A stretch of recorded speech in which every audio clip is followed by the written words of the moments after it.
APPSC group 2 ప్రిలిమ్స్కి prepare అవుతున్న వాళ్లకి ఈ ఆంధ్రప్రదేశ్ నీటిపారుదల రంగం అనేది ఒకేసారి వరం, అదే సమయంలో శాపం లాంటిది. ఎందుకంటే సరిగ్గా చదివితే మంచి మార్కులొస్తాయి, కానీ కొంచెం కన్ఫ్యూజ్ అయితే మాత్రం మార్కులు పోతాయి. సో ఈరోజు మనం ఆ కన్ఫ్యూజన్కి ఫుల్ స్టాప్ పెట్టి ఒక క్లియర్ మాస్టర్ ప్లాన్తో ఈ టాపిక్ని ఎలా జయించాలో చూద్దాం. ప్రాజెక్టుల పేర్లు, వాటి కెపాసిటీలు, బెనిఫిట్ అయ్యే జిల్లాలు, అమ్మో ఈ లిస్ట్ చూస్తేనే అంతా ఒక పెద్ద సముద్రంలా అనిపిస్తుంది కదా.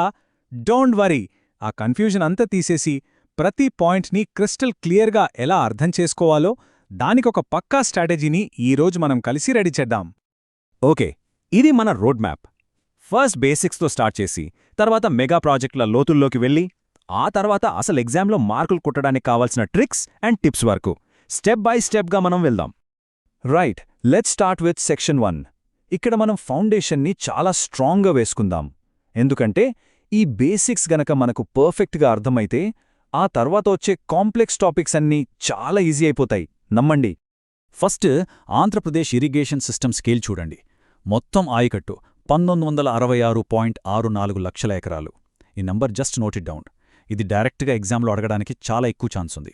ఇంకో ఇంట్రెస్టింగ్ పాయింట్ ఏంటంటే ఈ మొత్తం ఆయకట్టులో 60% కన్నా ఎక్కువే కేవలం మేజర్ ప్రాజెక్టుల కిందే ఉంది.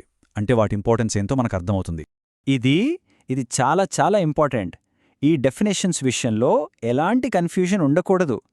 బైహార్డ్ చేసేయాలంతే. ఎగ్జామినర్కి ఇవి ఫేవరెట్ క్వశ్చన్స్ అన్నమాట. చాలాసార్లు డైరెక్ట్గా అడిగేశారు, సింపుల్గా.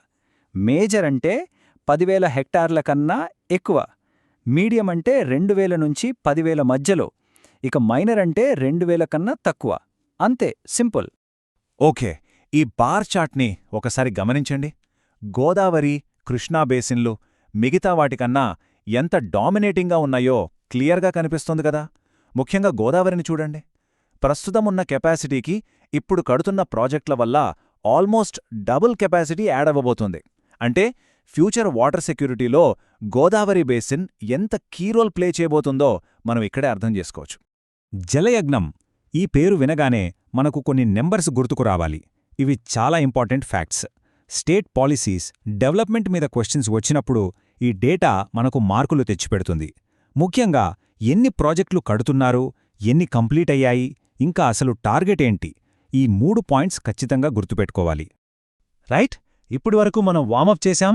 ఇప్పుడు అసలు మ్యాటర్లోకి వెళ్దాం. మెగా ప్రాజెక్టులు, ఇవి మన సిలబస్కి గుండెకాయలాంటివి. వీటి మీద క్వశ్చన్ లేకుండా క్వశ్చన్ పేపర్ ఉండదు. సో వీటిని మనం చాలా డీప్గా, డీటెయిల్డ్గా అర్థం చేసుకుందాం. ఇక మెగా ప్రాజెక్టుల లిస్టులో టాప్ ఆఫ్ ది లిస్ట్ ఉండేది పోలవరం. దీన్ని మనం రాష్ట్ర జీవనాడి అంటాం. దీని గురించి బేసిక్ ఫ్యాక్ట్స్ మనకు టిప్స్ మీద ఉండాలి. ఏ నదిపై ఉంది? గోదావరి. ఎంత కొత్త ఆయకట్టు వస్తుంది? 7.2 లక్షల ఎకరాలు. ఈ నంబర్స్ ఎగ్జామ్ పాయింట్ ఆఫ్ వ్యూలో చాలా చాలా క్రూషియల్. ఇక్కడే చాలామంది అభ్యర్థులు తప్పు చేస్తారు. ఇది ఒక common pitfall. Polavaram canals పేర్లు: ఎడమ కాలువ అంటే లెఫ్ట్ కెనాల్, దీని పేరు బాబూ జగ్జీవన్ రామ్ ఉత్తరాంధ్ర సుజల స్రవంతి. పేర్లోనే ఉంది, ఇది ఉత్తరాంధ్ర జిల్లాల కోసం. ఇక కుడి కాలువ అంటే రైట్ కెనాల్, దీని పేరు జవహర్ కాలువ. ఈ 2 పేర్లని అవి ఏ జిల్లాలకి వెళుతున్నాయో చాలా జాగ్రత్తగా, కన్ఫ్యూజన్ లేకుండా గుర్తుపెట్టుకోవాలి. గోదావరి తర్వాత ఇప్పుడు కృష్ణానది మీద ఉన్న మేజర్ ప్లేయర్స్ని చూద్దాం. ఒక టైమ్లైన్లా గుర్తుపెట్టుకుంటే ఈజీ. ఫస్ట్, ఎప్పుడో 1855లో కట్టిన ప్రకాశం బ్యారేజ్. ఆ తర్వాత నాగార్జున సాగర్.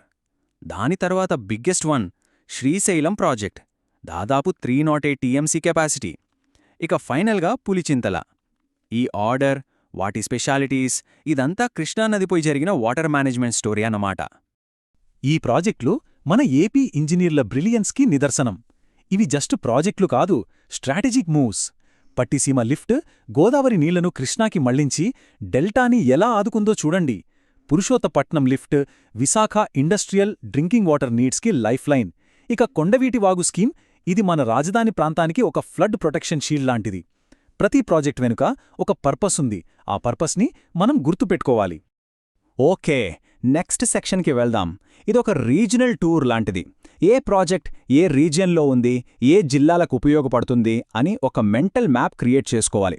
ఇది మనకు మ్యాచ్ ద ఫాలోయింగ్ క్వశ్చన్స్లో చాలా హెల్ప్ అవుతుంది. రాయలసీమ అనగానే మనకు గుర్తుకు రావాల్సిన 2 జీవనాడులు హెచ్ఎన్ఎస్ఎస్ ఇంకా జిఎన్ఎస్ఎస్. ఇవి రెండూ ఎగ్జామ్లో కన్ఫ్యూజ్ చేయడానికి రెడీగా ఉంటాయి. సో మనం చాలా క్లియర్గా ఉండాలి. వాటి మధ్య మెయిన్ డిఫరెన్స్ ఏంటి? టార్గెట్ ఆయకట్టు ఇంకా బెనిఫిషియరీ జిల్లాలు. హెచ్ఎన్ఎస్ఎస్ ఆయకట్టు ఎక్కువ, జిఎన్ఎస్ఎస్ తక్కువ. ఈ టేబుల్లో ఉన్న డేటాని చాలా జాగ్రత్తగా గుర్తుపెట్టుకోండి.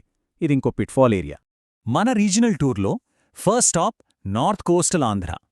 ఇక్కడ మనం గుర్తుపెట్టుకోవాల్సింది జంజావతి ప్రాజెక్ట్. ఎందుకంటే ఇది ఇండియాలోనే ఫస్ట్ రబ్బర్ డ్యామ్. ఇదొక యునీక్ పాయింట్.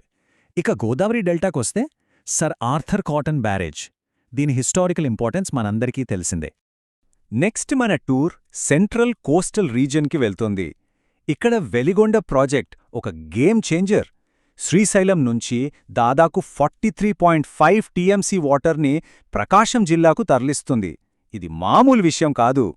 ఇక పెన్నా బేసిన్కొస్తే సోమశిల ప్రాజెక్ట్, దాని 4 మెయిన్ కెనాల్స్ చాలా ముఖ్యం. ఓకే, ఇప్పటివరకు మనం ఇన్ఫర్మేషన్ గ్యాదర్ చేశాం.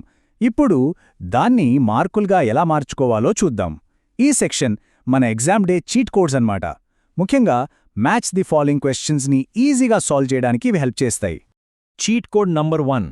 ప్రాజెక్ట్ పేర్లు, వాటికి పెట్టిన నాయకుల పేర్లు. ఈ టేబుల్ని స్క్రీన్షాట్ తీసుకోండి, లేదా ఇంకా బెటర్ మీ నోట్స్లో రాసుకోండి. పోలవరం అంటే ఇందిరాసాగర్, శ్రీశైలం అంటే నీలం సంజీవరెడ్డి. ఇలాంటి మ్యాచింగ్ డైరెక్ట్గా వస్తుంది. ఇది ఒక ఫ్రీ మార్క్ లాంటిది. ఇక చీట్ కోడ్ నెంబర్ 2. ప్రాజెక్ట్ ఏ నది మీద ఉంది? ఇది most common question pattern. Penna నది అనగానే సోమశిల గుర్తుకు రావాలి. నాగావళి అనగానే తోటపల్లి. ఈ టేబుల్ ఆ రిలేషన్షిప్ని చాలా క్లియర్గా చూపిస్తుంది. దీని కూడా మీరు బాగా ప్రాక్టీస్ చేయాలి. రైట్. ఇప్పుడు కొన్ని బోనస్ మార్క్స్ కోసం ఒక ర్యాపిడ్ ఫైర్ రౌండ్. ఇవి కొన్ని యునీక్ ఫ్యాక్ట్స్. ఒక్కోసారి ఇవి సింగిల్ క్వశ్చన్స్గా వచ్చి మన ర్యాంక్ని డిసైడ్ చేస్తాయి. ఇవి జస్ట్ ఫ్లాష్ కార్డ్స్లా గుర్తుపెట్టుకోండి. India's first rubber dam Janjhavati, foreign financial హెల్ప్తో కట్టింది. వెంగరయ్య సాగర్, నెదర్లాండ్స్. జలయజ్ఞంలో కంప్లీట్ అయిన first project Pedagadda. State best lift irrigation scheme Kanaparthi. అంతే, క్విక్ రీకాల్కి ఇవి చాలా హెల్ప్ అవుతాయి. ఓకే, మనం ఆల్మోస్ట్ ఎండ్కొచ్చేశాం. ఇప్పటివరకు మనం నేర్చుకున్నదంతా ఒక ఫైనల్ రివిజన్ చెక్లిస్ట్గా, ఒక 48 అవర్ ప్లాన్ లాగా సింపుల్గా ఎలా గుర్తుపెట్టుకోవాలో చూద్దాం. మనం ఈ మొత్తం డిస్కషన్ని 3 పాయింట్లలో సమ్మరైజ్ చేయొచ్చు. ఈ మూడింటిపై గ్రిప్ ఉంటే మీ సక్సెస్ ఖాయం.